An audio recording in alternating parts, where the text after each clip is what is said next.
Data communication basics. Understanding the OSI model. Have you ever sent a gift to a friend?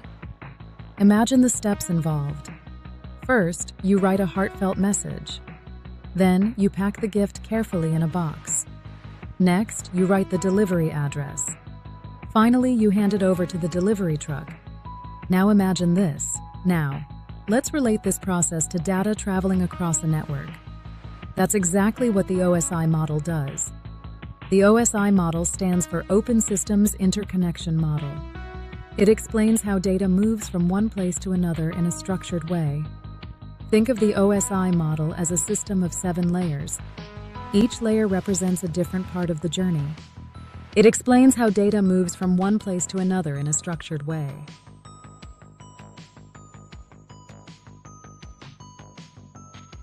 First, we start with the application layer. This is where your message originates. You type and send your message. Next is the presentation layer. Here, the data is prepared for transmission. This ensures that your message is in the right format. Next, we move to the session layer. This layer establishes a connection. It ensures that the sender and receiver are ready to communicate.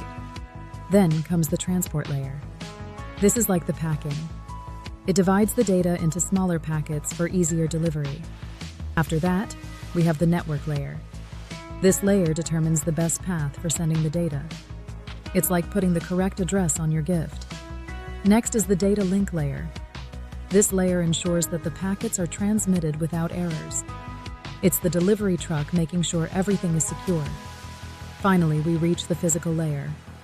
This is where the actual transmission takes place. It's the physical wires or signals that carry your message. Let's put this into a real-life scenario. Consider sending a WhatsApp message.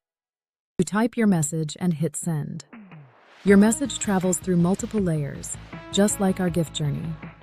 It travels, gets received, and finally shows up on your friend's phone. To sum it up, the OSI model is the step-by-step journey of data. Each layer plays an important role in the overall process. Want to learn more about how data works? If this made sense, follow for more simple tech explanations. And let's dive deeper into networking together.